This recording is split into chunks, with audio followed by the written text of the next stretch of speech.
Buenas tardes a todas y todos ustedes.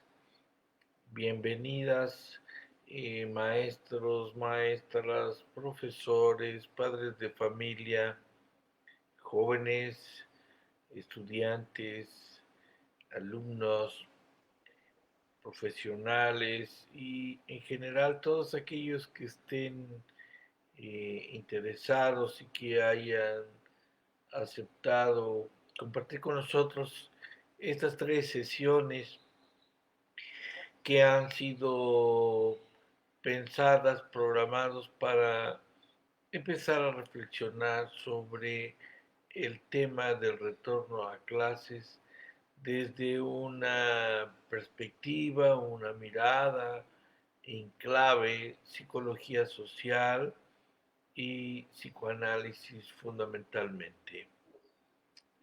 Es importante para mí, antes de iniciar, comentarles que tenemos un campo para abrir comentarios con aquellos que se interesen en seguir esta charla, reflexión y hasta donde podamos hacerlo en esta primera ocasión conversatorio, que consideren que yo desde aquí puedo seguir sus comentarios. Les invitaría a todos aquellas que accesen a este encuentro conversatorio en vivo, eh, y tomen en cuenta que pueden subir sus comentarios, puntos de vista, conversaciones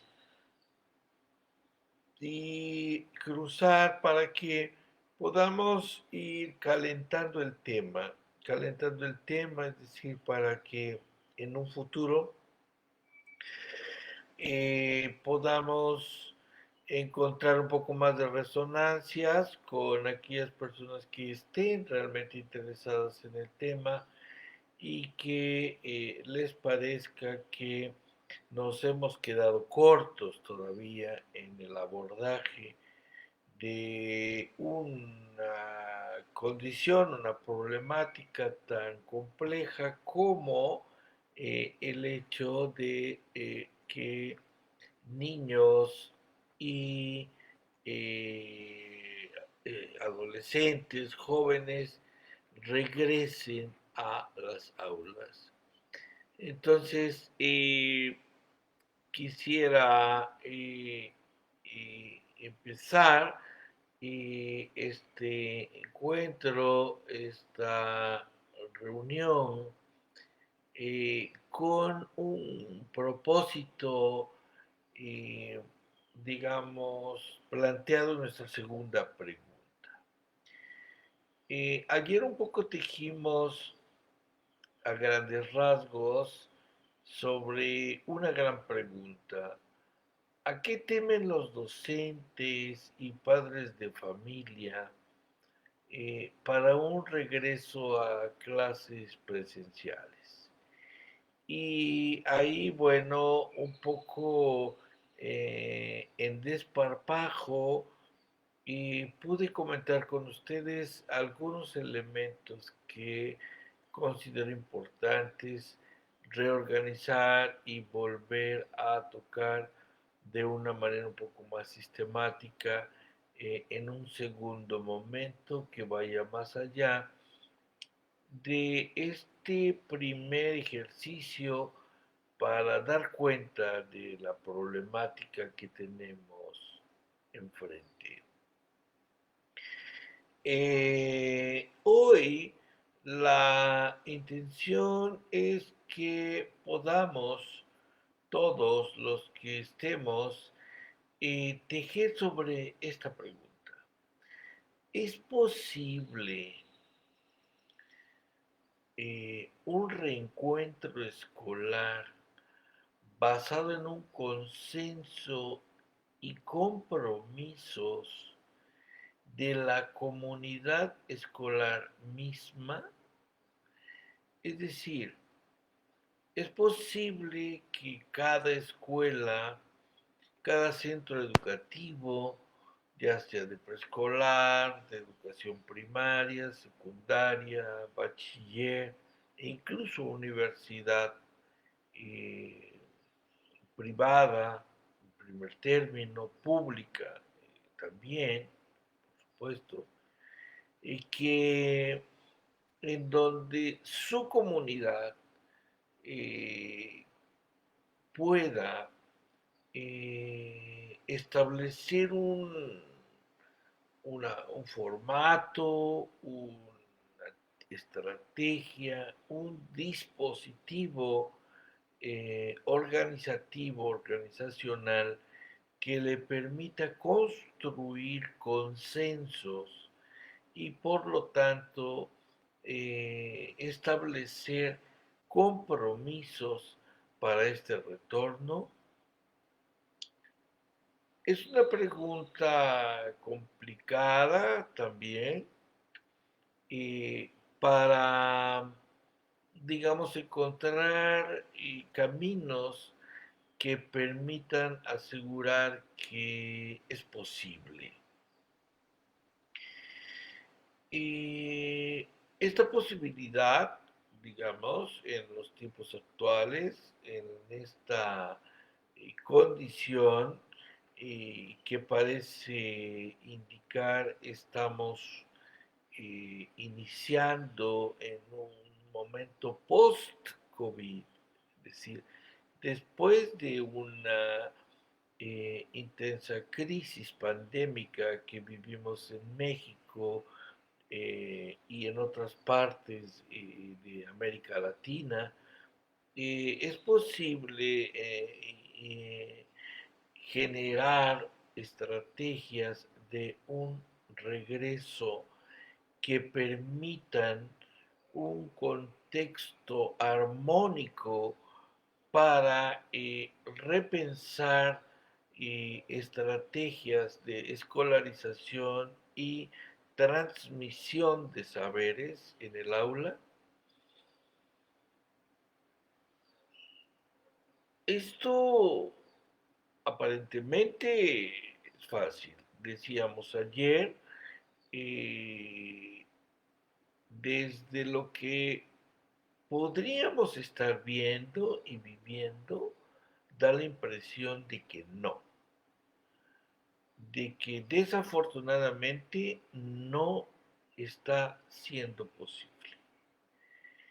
Y podríamos pensar que no está siendo posible por el conjunto de elementos que están, digamos, amenazando permanentemente el hecho de que puedan reflexionar juntos estudiantes, alumnos, padres de familia, maestros y administrativos sobre cómo regresar, no en un sistema hegemónico, es decir, no en una receta para ser aplicada de manera única en todas las escuelas y centros educativos del país, sino para construir en cada centro, en cada espacio, en cada comunidad,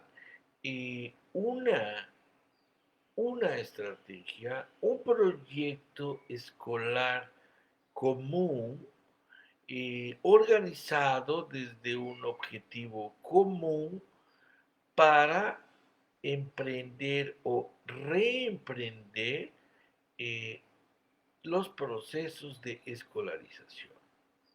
Ese es el gran reto, esa es la gran incógnita que hasta este momento ninguna instancia ha intentado elaborar de manera conjunta y común, al menos en los contextos de la educación formal, convencional, institucionalizada. No dudo que existen proyectos educativos alternativos probablemente no registrados dentro de la lógica institucional que conocemos y que efectivamente han logrado avanzar en esta dirección. En una dirección, quiero decir, donde estén trazando objetivos comunes. Considero que seguramente los hay y a los cuales yo felicito aún desconociéndolos por haber dado este paso tan importante y haberse lanzado a explorar un proceso de escolarización que vayan más allá de la espera a que la gran institución, llámese en México Secretaría de Educación Pública, defina qué es y cuál es la receta, la fórmula con la cual niños, adolescentes, jóvenes, padres de familia y docentes y administrativos tendrán que comportarse, actuar o entender unas condiciones escolares, por supuesto, diferentes a las que habíamos tenido hasta antes de la presencia de la pandemia COVID. Esto quiere decir que estoy asumiendo la hipótesis o quizás hasta el axioma de que la presencia de esta pandemia, de este virus, abre un parteaguas entre lo que era y lo que puede ser. No lo que es, sino lo que era y lo que puede ser. Se ha escrito entonces ya mucho, se ha dicho mucho de lo que era el sistema educativo, en este caso el mexicano, de lo que intentó el actual gobierno federal plantear para que eh, después del 2018 se iniciara un nuevo recorrido y lo que efectivamente se pudo o no se pudo establecer durante los últimos 2 años de la actual nueva administración del sistema educativo mexicano.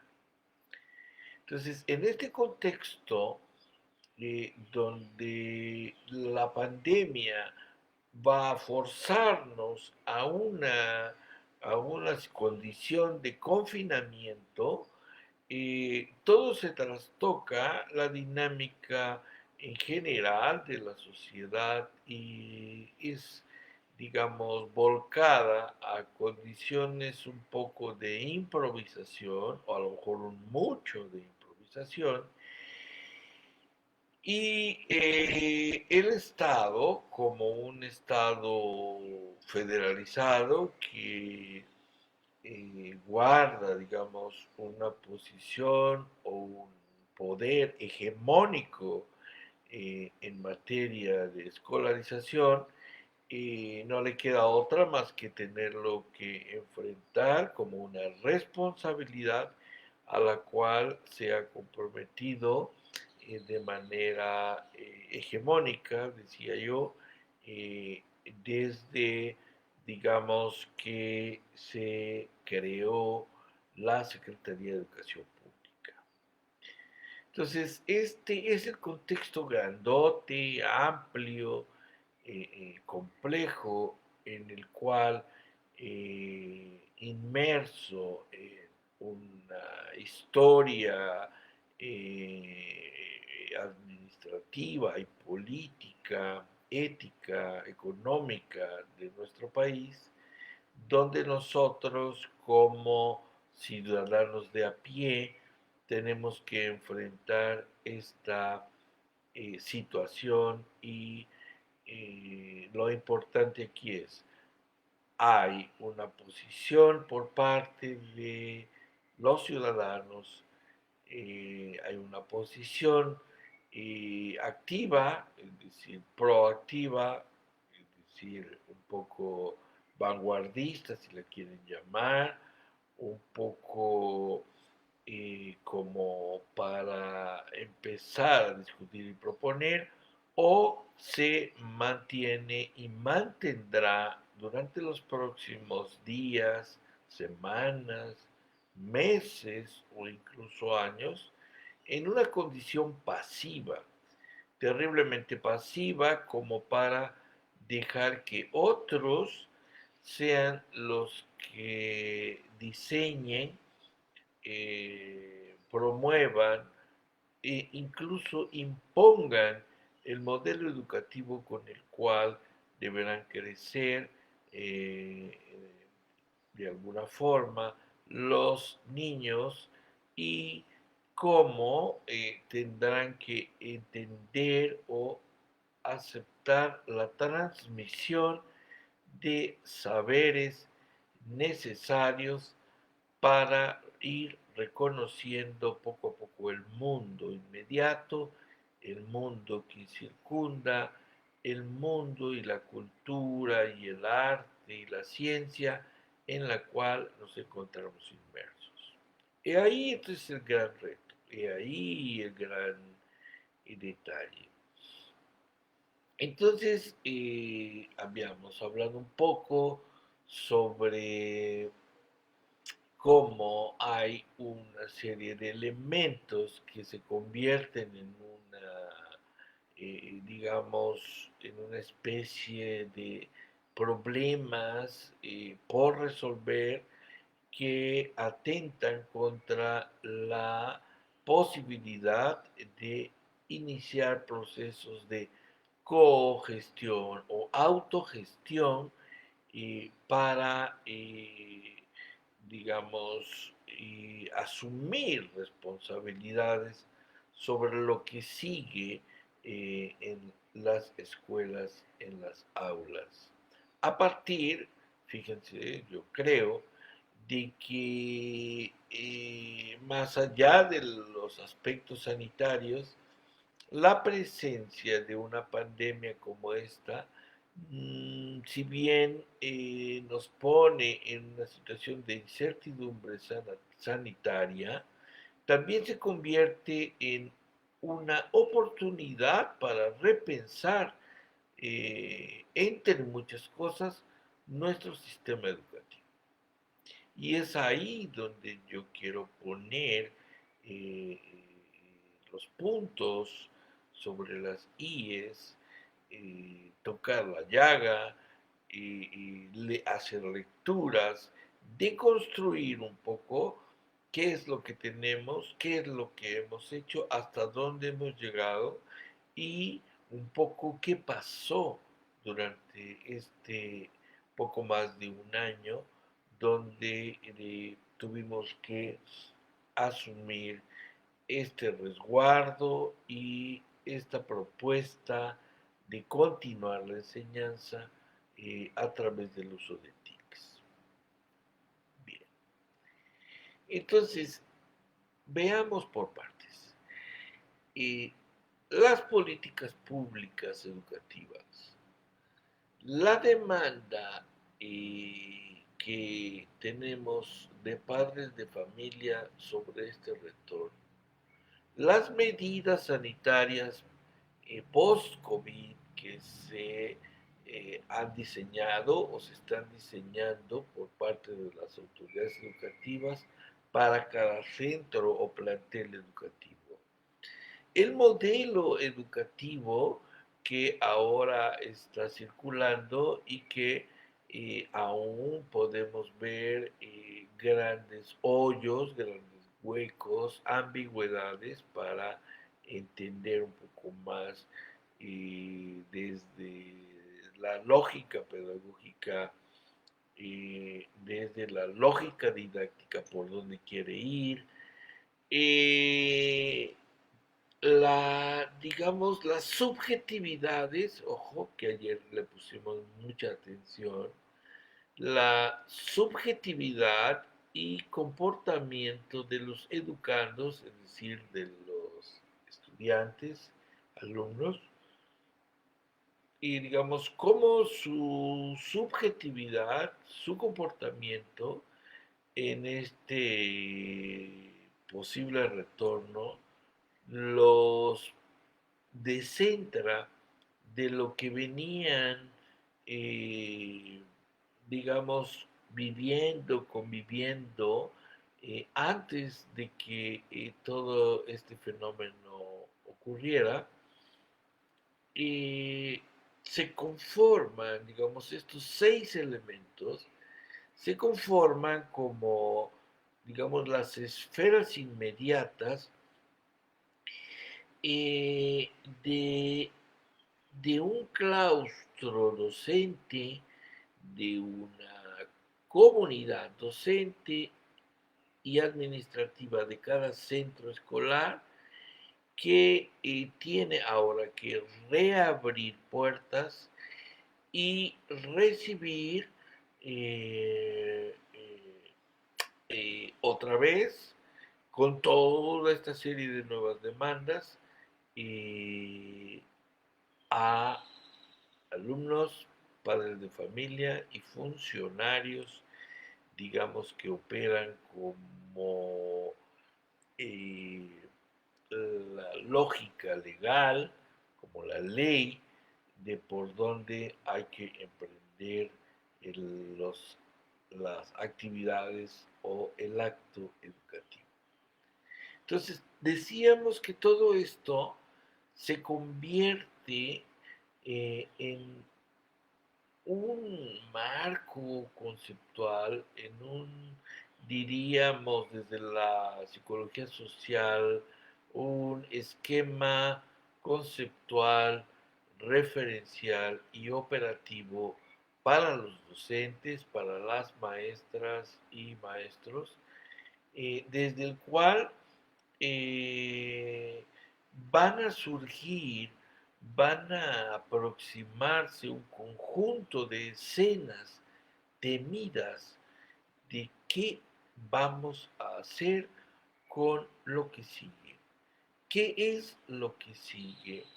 ¿Con qué vamos a enfrentar lo que sigue y cómo viene lo que sigue? Esta incertidumbre, por supuesto, que va a provocar en cada uno de nosotros, padres o maestros, alumnos, escenas imaginarias o imaginadas de lo que puede ocurrir. Y muchas de ellas montadas en esta desinformación de todo esto que decía, estos 6 factores que decía que todavía son muy ambiguos, por supuesto que profundizan una especie de esclerosis, de parálisis para entrarle al tema.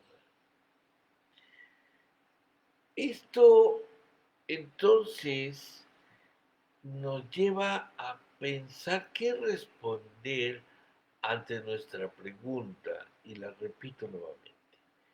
¿Es posible un reencuentro escolar basado en consensos y compromisos de la comunidad escolar misma? ¿Es posible entonces, en síntesis, construir objetivos comunes para actuar, digamos, en bloque en cada centro y cumplir con compromisos de tal manera que se dé un aseguramiento sanitario para nuestros maestros, padres, niños, jóvenes, etcétera, y reducir, digamos, las probabilidades de reactivar la circulación del virus de COVID. Ahí es donde está entonces la gran pregunta, pero también las grandes amenazas. Es ahí donde me parece que estamos un tanto cortos o un tanto desbordados por esa realidad apabullante. Desde esta lógica, desde esta perspectiva, todo parecería indicar que hasta ahorita, si las cosas siguen como están, no hay salida. Y no hay salida no porque no existan, sino no hay salida porque hacia el año 2021, en el mes de junio, finales, vivimos una presencia de un individualismo tal que ha logrado posponer, aislar o erradicar cualquier intento de hacer grupo, de hacer bloque, de hacer un esfuerzo común para alcanzar un logro, ¿sí? Un logro que beneficie a todos. Es decir, el bien común, esta vieja idea de la ciencia política cruzada por este compromiso ético-político para que en materia de política educativa todos podamos alcanzar un bien, parecería difuminarse a partir de que vivimos una época de un acendrado, radical individualismo. Un individualismo fundado, como lo decíamos ayer, en el mundo de la opinión, una opinión que se ha convertido, digamos, en el amo de cada uno de nosotros, donde la opinión se ha convertido en criterio de verdad y la cual imposibilita el intento de construir verdades más o menos comunes, más o menos en comunidad. Es decir, un consenso, un compromiso, son producto del diálogo, de la, digamos, contrastación de conceptos, de ideas, de fortalezas, de debilidades, de formas de mirar un objetivo común. Entonces, el objetivo común que vamos a poner, por ejemplo, que tendría que ver con los propios actores fundamentales que son niños, adolescentes y jóvenes, y que tendría que tejerse en torno a estos actores, si los objetivos comunes de la escuela, de la escolarización, tienen que ver con ellos fundamentalmente. Tiene que ver con la idea de, de transmitir y de los saberes que ellos, a los cuales cada uno de ellos debe accesar. Entonces, este gran objetivo que yo diría habrá que construir escuela por escuela, de qué es lo que realmente cada comunidad escolar espera de sus niños, de sus niñas, de sus jóvenes adolescentes, tendría que ser el motivo para definir un objetivo común grandote dentro de ese espacio escolar. Y ese objetivo tendría que ser forzosamente el que diera orden, direccionalidad a por donde toda la comunidad educativa tendría que caminar.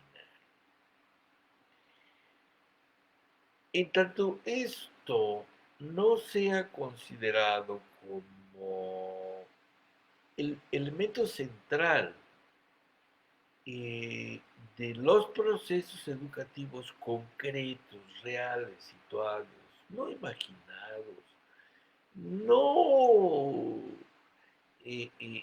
construidos desde la ley. La ley, en última instancia, no habría tanto problema con la ley. La ley traza conceptos gruesos, grotescos, grandotes, interpretables, es decir, conceptos que se pueden interpretar en cada contexto sin violentarlos. Digamos, podrían dar la posibilidad o dar la posibilidad de que cada centro educativo tome sus propias decisiones. Y esto, digamos, véanlo como el propio Estado mexicano, en el caso de México, no se opone. Es decir, la propia ley, nuestro artículo tercero constitucional, el propio Poder Ejecutivo ha ya indicado que el retorno al aula es una decisión de la propia comunidad escolar. Entonces, de alguna forma, fíjense bien, hay un reconocimiento, no solo legal, sino también, digamos, formalizado por palabras del jefe del Ejecutivo, por palabra de los funcionarios de nuestra o ministerio, nuestra Secretaría de Educación, para devolver la pelota a las comunidades educativas.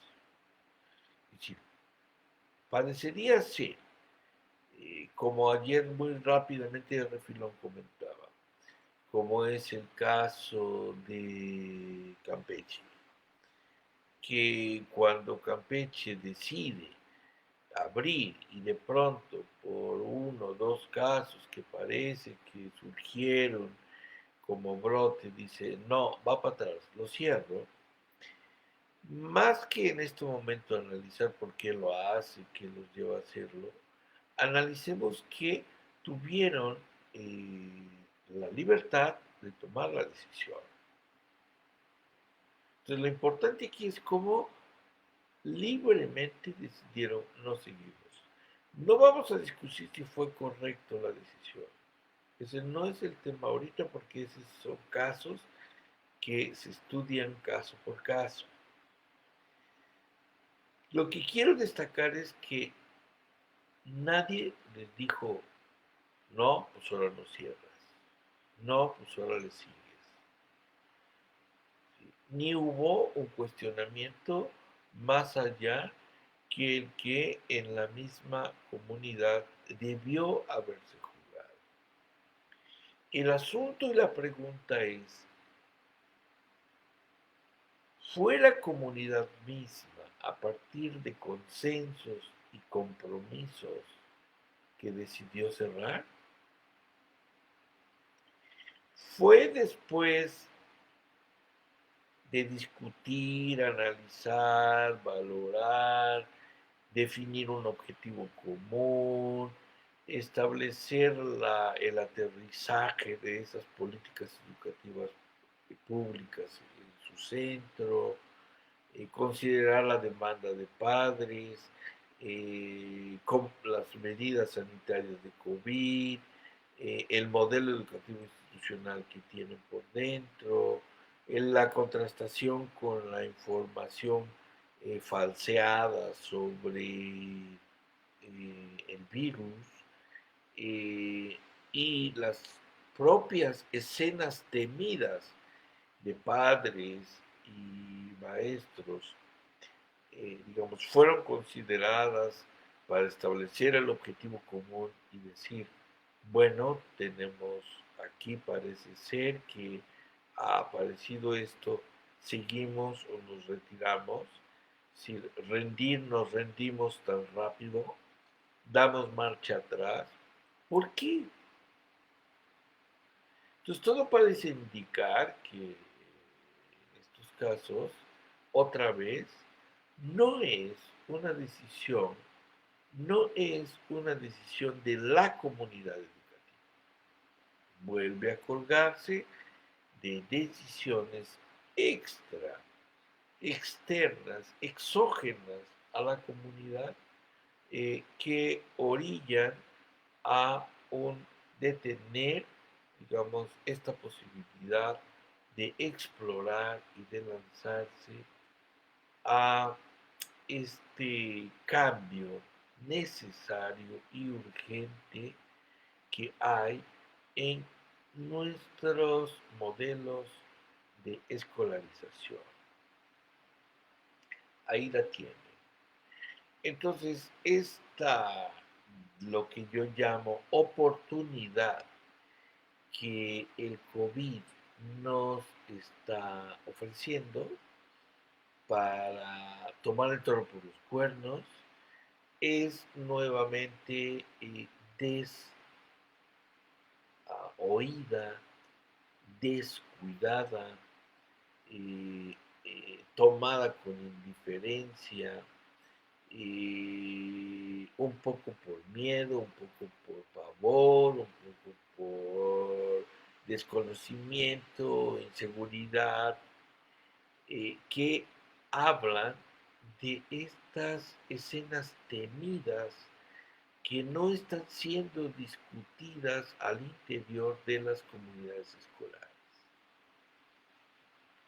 Es de ahí que viene el concepto de escenas temidas, del concepto del cual no voy a profundizar en estas charlas. Es un concepto que hay que desdoblar en otro contexto, pero que en general hablan de nuestros miedos y temores al cambio, miedos y temores a lo nuevo, ¿sí? Miedo a la pérdida, ¿sí? Es decir, ¿qué hago? Porque si entro a lo nuevo, ¿qué va a pasar con lo que según yo me daba cierta condición de confort, me daba cierta aparente seguridad en la dinámica de vida, y ahora me presenta otra? Pero por otro lado, miedo a ser atacados, qué va a pasar, cómo van a reaccionar los padres, y cómo van a venir los niños y los jóvenes, y cómo voy a enfrentar esta nueva condición. Después de un encierro durante este tiempo.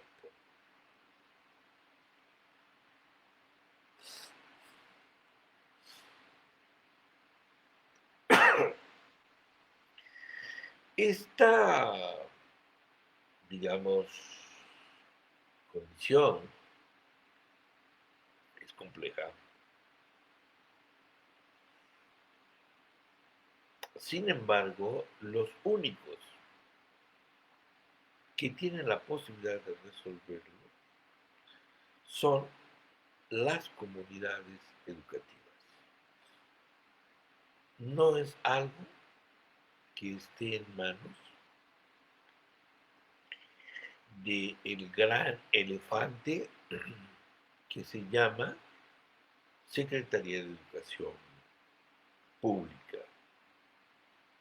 Es decir, el Ministerio de Educación no está en condiciones realmente de resolver esta situación. Vamos, no hay condición. La única posibilidad es que cada centro educativo asuma su propia responsabilidad.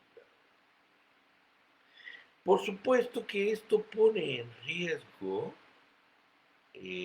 sin duda, y hay que reconocerlo, eh, todo lo que se había construido, pero también no hay que perder de vista, mis estimados maestros, directores de escuela, supervisores, jefes de sector, también pone en riesgo la estructura burocrática con la cual hasta este momento se han establecido tecnologías de control de todo el sistema escolar del país. Eso es un hecho, eso es una realidad que no, no nos hemos detenido a verlo. Y por supuesto que esto paraliza, dentro de lo que decía ayer, una estructura burocrática administrativa que funciona como un ejército, similar al de la Iglesia Católica, por ejemplo, es decir, similar al del ejército. Y esto no es un invento mío, es un invento muy viejo, es un invento europeo, es un invento de un viejo general austriaco que en su momento imaginó cómo resolver eh, el caos que presentaban los ejércitos hacia allá de fines del siglo XIX y que tiene alcances para inventar una burocracia al interior del ejército y que funciona, se vuelve prácticamente operativa, resuelve las estructuras de mando y bueno, posteriormente van a ser retomadas en la sociedad civil. Es lo que posteriormente vamos a conocer nosotros como las diferentes burocracias que circulan en todo el mundo y en todas las instituciones. Entonces, esta estructura también en el marco de la educación tiene que recibir sacudidas. Y estas sacudidas, la única opción que tienen en este momento es la incertidumbre en la que nos pone en este momento una etapa, digamos, post-COVID. Entonces, reconocer que al mismo tiempo que es un riesgo, también es una oportunidad.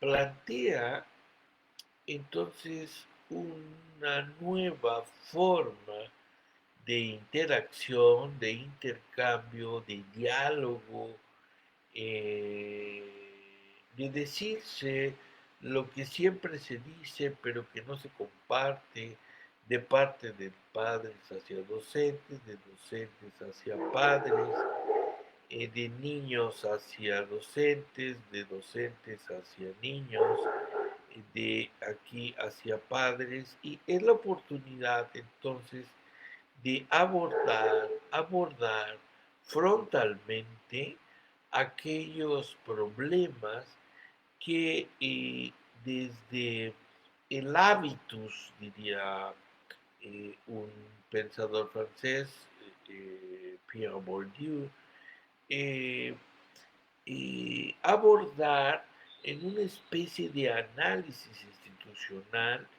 que permita en cada institución definir y precisar si es o no es posible construir en la práctica, ¿sí?, sobre la marcha, basado en consensos y compromisos, estrategias para operar, ¿sí?, el propio centro educativo. Ahí entonces tenemos un gran reto, un gran cometido que me parece que hasta este momento queda ausente para la lectura de el resto, digamos, del mundo. Hasta aquí quiero detenerme unos minutos, eh, esperando si existe alguna uh, opinión, punto de vista, eh, argumento a favor o en contra, o discrepante, o favorable de lo que les he compartido.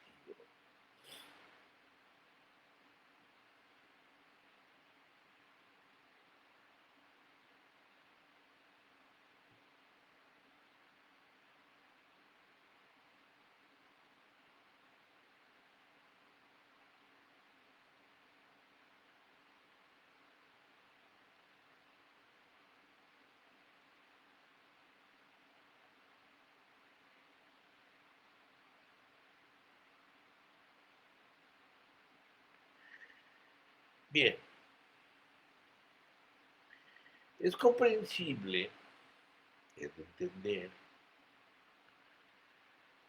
que muchos de nosotros no nos hemos detenido a valorar este asunto de una manera sistemática,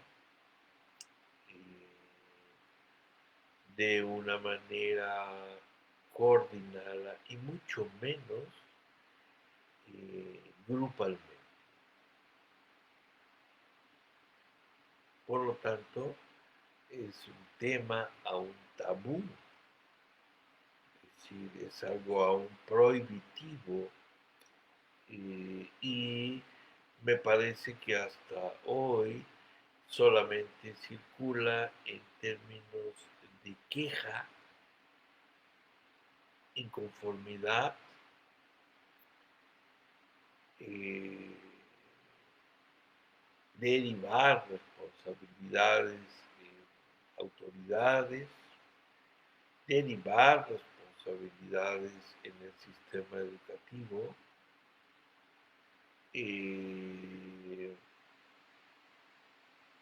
declaraciones políticamente manipuladas para a veces culpar o culpabilizar a, digamos, la estructura burocrática del sistema educativo como irresponsable de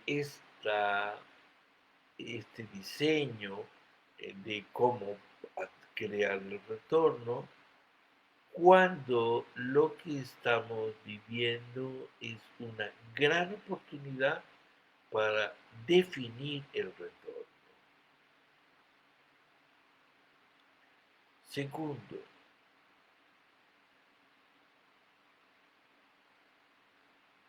exacto, gracias, Ad, gracias por tu comentario.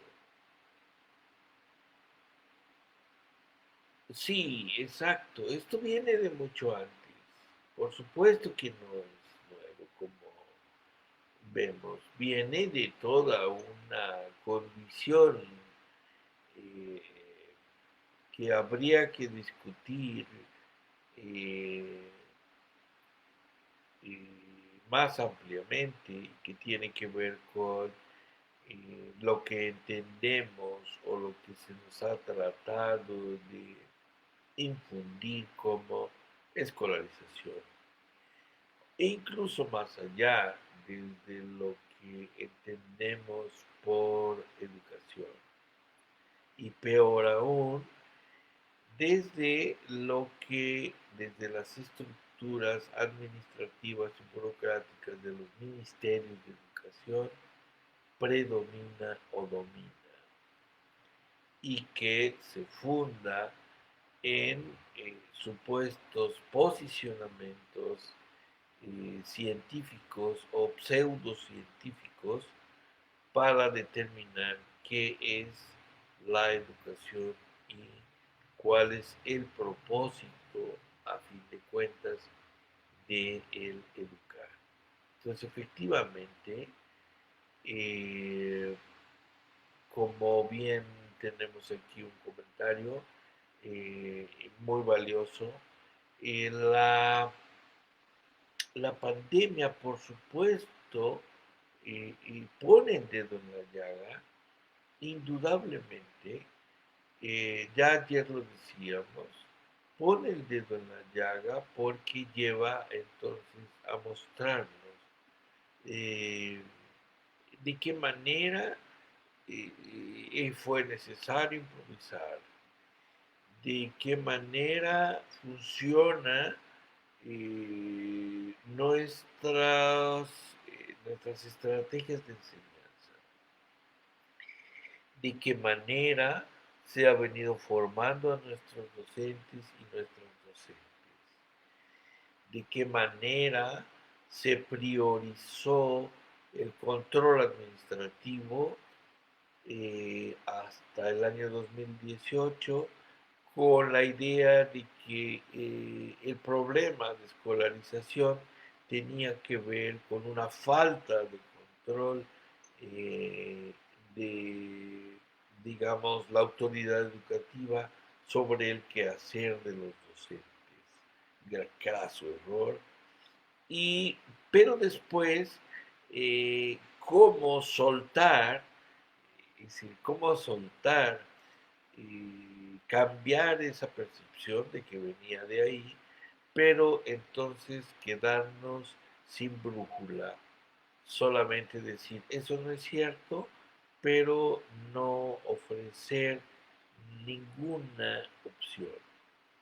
Bueno, desde mi lógica, de acuerdo a tu aportación, es que esta es una condición de oportunidad. Si las comunidades educativas en las escuelas chiquitas, en pequeñas comunidades, medianas, barrios, colonias, no asume una responsabilidad, un compromiso en base a ciertos procedimientos que les permitan consensar lo que hay que hacer, compromisos por responder en relación a qué esperan de estos procesos de escolarización de sus hijos. Entonces la cosa raya en un contexto, digamos, ambiguo, límbico en el sentido de limbo, donde no se va a percibir eh, un mayor cambio. ¿De acuerdo? Entonces, es ahí donde me parece que están los grandes riesgos, los riesgos que solamente eh, han estado dispuestas a enfrentar aquellas escuelas, instituciones que han intentado mantenerse al margen de los sistemas educativos formales de sus países o de sus regiones. Léase aquellas organizaciones que buscan o pretenden mantener cierta autonomía de la puesta en marcha de sus sistemas educativos. Y con esto hago referencia a el nivel básico y de media superior. Y creo que la educación superior mantiene una idea de autonomía solo declarativa. Sin duda, las universidades son declarativamente autónomas, son declarativamente quienes deciden hacia dónde ir, pero en el fondo habría muchas cosas que preguntarles y preguntarse sobre este concepto de autonomía y sobre su propio actuar y su propio comportamiento institucional. Pero no ese es el tema hoy. Hoy el tema es, ¿se puede o no se puede formar consensos y compromisos en la comunidad escolar? ¿Sí? ¿Se puede o no se puede trabajar con padres? ¿Se puede o no abrir los oídos a lo que están pensando niños, adolescentes y jóvenes?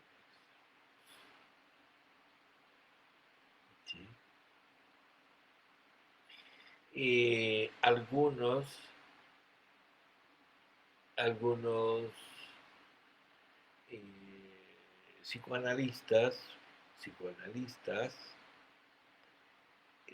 juegan un poco con esto y dicen que el mejor analista que tiene un padre de familia son sus hijos chiquitos.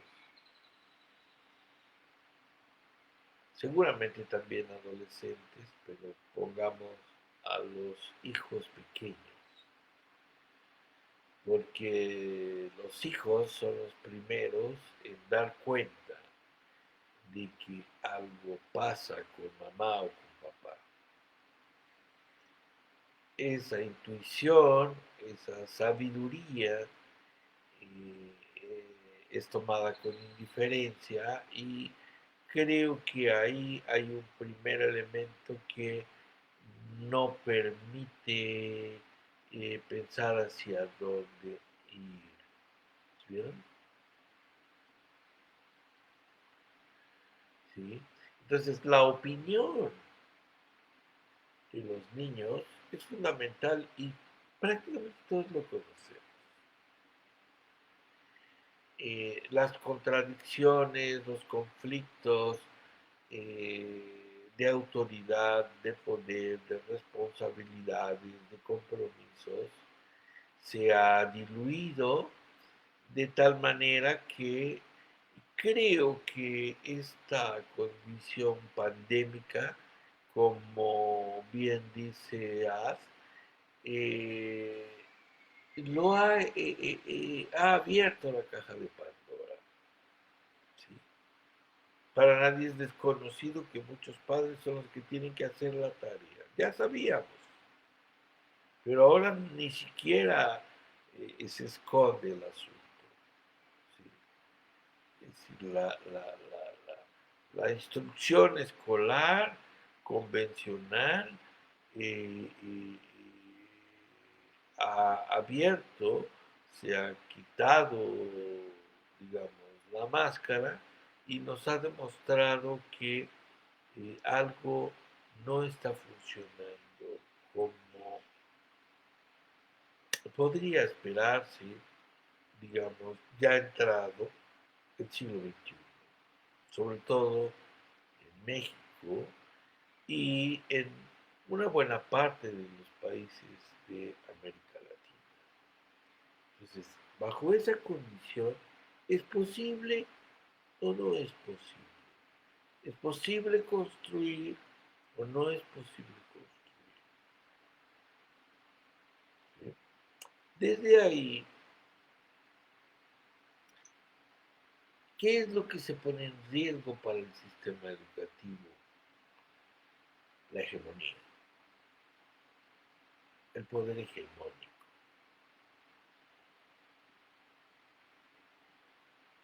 el control. Y ese es el elemento clave que en este momento me parece que habría que enfrentarlo y hacerse consciente de manera real.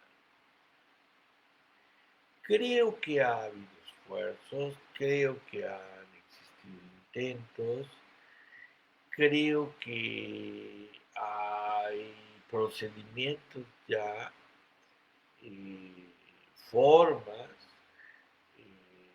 me consta, que pueden operarse para repensar esta propuesta, este modelo que ahora vivimos, pero que no ha logrado permear en la sociedad porque implica realmente una, un descentramiento de los hábitos, costumbres y tradiciones de padres y maestros para asumirse como actores educativos. Es un cambio que no logró instalarse. Ah, ¿qué quiero decir con esto? Antes del, hasta el año 2000, un poquito antes, la UNESCO eh, encabezada por un director de apellido Delors, planteó una forma de entender la educación donde en un simple aforismo lo decía prácticamente de todo. Hay que educar para la vida. Ese aforismo que parece muy simple y que dirían, bueno, es que puede entenderse de múltiples formas, digamos que acotándolo, lo que quería prácticamente indicar es que cada sujeto, cada persona, cada individuo, cada ciudadano está aquí, tiene su propia vida, tiene entonces que asumir ciertas libertades para educarse para la vida. Y las instituciones, digamos, que existen como promotoras de esta educación, tienen que asumirse como tales, como instituciones que educan para la vida. Era una declaración, si ustedes la revisan con cuidado, fuerte, importante, hasta cierto punto permisible para posiciones radicales, pero todo parece indicar que iba por buen camino.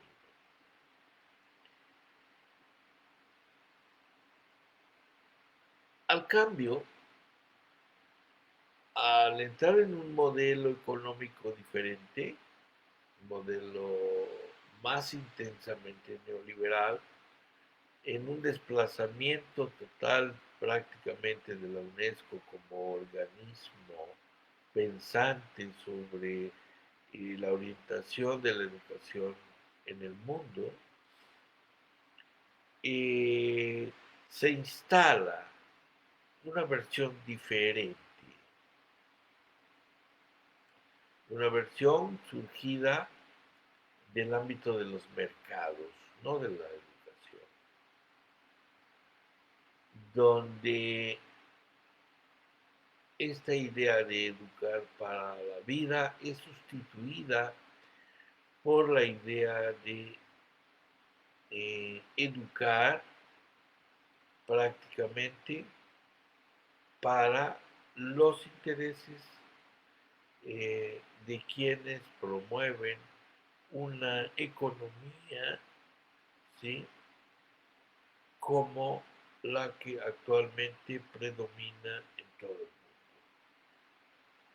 De ahí que entonces viene un cambio, empiezan a predominar las teorías de educar en competencias, competencias definidas desde dónde, bueno, desde el mercado laboral, desde intereses de ciertos sectores sociales, etcétera, etcétera, al margen del interés de las propias comunidades para qué quieren realmente que las nuevas generaciones, ¿sí?, sean escolarizadas.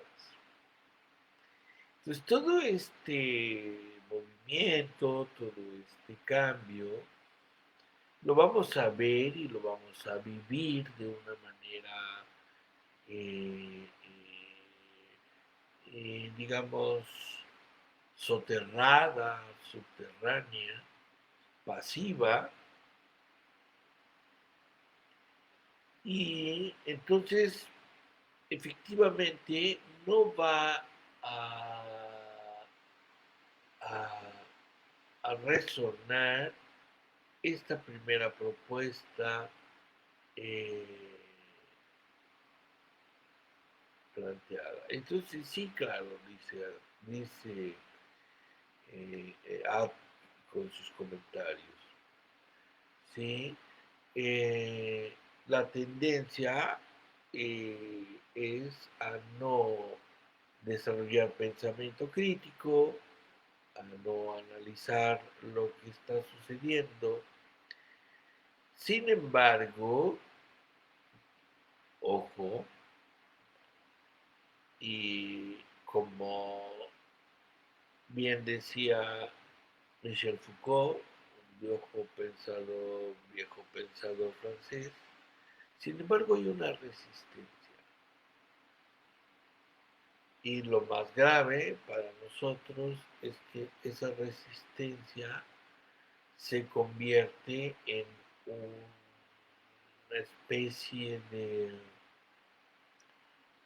retraso, si ustedes quieren llamarlo así, no me gusta mucho el concepto de retraso a emprender transmisión del saber, ¿sí?, hacia los jóvenes. Es decir, los niños no quieren ir a la escuela, los jóvenes inventan, los universitarios copian y pegan trabajos que se encuentran en internet, igual los preparatorianos, el abandono escolar se profundiza, eh, los docentes tienen que bajar digamos, el nivel de exigencia en cuanto al desempeño de sus estudiantes, en fin, como bien ya aquí se comenta, viene un deterioro sistemático del sistema educativo que es inocultable. Y es inocultable, es evidente, pero que no se explicita de una manera contundente. No, al menos no que yo sepa de una manera contundente como lo hizo Iván Illich eh,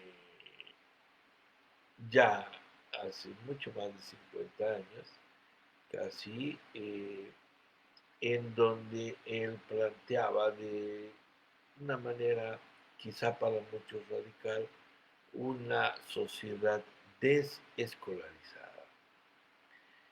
Entonces, estas críticas que ya daban pie a repensar los modelos educativos, las propuestas educativas, eran ya, digamos, como avisos de que había que repensar lo que estaba ocurriendo. Sin embargo, estos avisos no han sido suficientemente tomados en cuenta, salvo en algunas pequeñas áreas. Y quienes los tomamos en cuenta, eh, quienes lo tomamos en cuenta, y bueno, somos muy pocos y en el marco de la institucionalidad somos escasamente escuchados. De ahí que solamente existen escasas experiencias que han decidido emprender otras vías. ¿Sí? Y de alguna manera estas vías eh, también toman rutas a partir de un descentramiento de la vida económica y política vigente en sus territorios. Es decir, habría que pensar qué están haciendo, por ejemplo, las bases zapatistas, los pequeños centros que están gestándose permanentemente en las comunidades en Chiapas, qué están haciendo los campesinos sin tierra o cómo avanzaron los campesinos sin tierra en Brasil, cómo algunos maestros comprometidos en las zonas rurales de México están probando o estuvieron hasta hace poco probando estrategias construidas con la propia comunidad, discutidas con la propia comunidad, con los propios estudiantes, con los propios alumnos, para emprender, digamos, dispositivos de transmisión del saber un poco más cercanos a la realidad social en que viven. Escasamente conocemos esas experiencias, escasamente son tomadas como experiencias novedosas, en tanto que, por supuesto, son experiencias aisladas y que para ciertos sectores administrativos de la educación no responden a la propuesta hegemónica del control educativo. Esta es una realidad.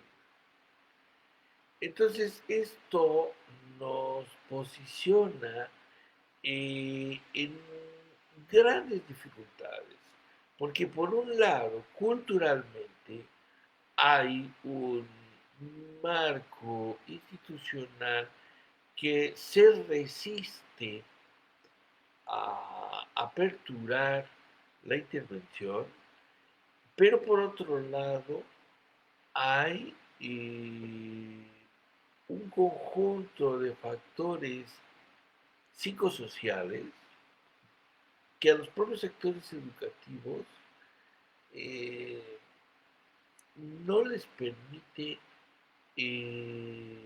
confiar en su buen juicio para reconstruir, reestructurar los sistemas educativos locales, internos, chiquitos, en su escuelita, en sus aulas, en sus compromisos. Esto nos habla rotundamente de una crisis reabierta en la educación. Ahora, véanlo en términos que les decía hace un momento. La Constitución todavía sostiene en su artículo tercero mirar a la democracia como un modo de vida. Esta cuestión declarativa en la Constitución habría que hacerla realidad y hacer democracia como modo de vida permite que cada escuela, cada comunidad educativa haga de la democracia un modo de vida. Y la única forma de hacer de la democracia un modo de vida en una escuela es generar estrategias, dispositivos de organización y planeación que permitan que cada escuela discuta qué es lo que más le conviene, ¿sí? Considerando las aportaciones de todos los integrantes de la comunidad.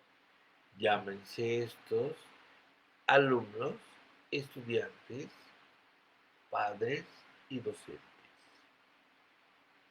Eso me parece que sería el gran marco para poder repensar que frente a una condición post-COVID no estamos fuera de la Constitución, no hay modo que nos puedan reclamar que vamos contra el derecho constitucional de ninguna manera, no hay modo. Cualquier cosa que esté en contra de esto que les estoy comentando sí es una violación de la Constitución. Entonces ahí tenemos un gran factor de apoyo, un elemento legal para sostener nuestras posiciones. Segundo, el COVID como tal, como un evento de desastre, que como todo evento de desastre va a provocar una gran incertidumbre y una gran confusión, eh, se muestra desde esta lógica como una oportunidad porque desenmascara que hay serios problemas en el diseño de los modelos educativos vigentes para emprender los procesos de escolarización de los niños, jóvenes, adolescentes en general. Porque hay un serio problema en el diseño de las currículas de formación de docentes. Porque hay un serio problema en la identificación de las responsabilidades de los padres como agentes educativos.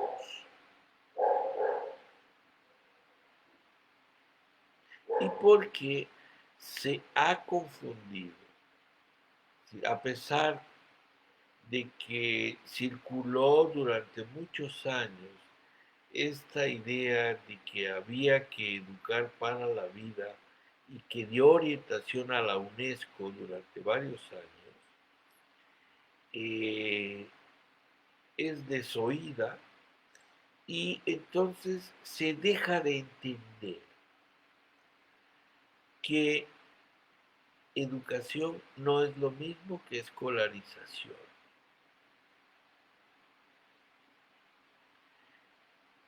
Y afirmar que educación no es lo mismo que escolarización es reconocer, como ya se ha dicho y han dicho varios intelectuales en materia educativa, ¿sí?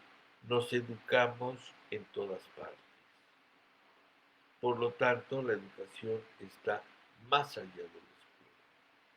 Entonces, lo que estamos discutiendo aquí ahora es qué con los procesos de escolarización que vamos a hacer se sostienen, se cambian, simulamos.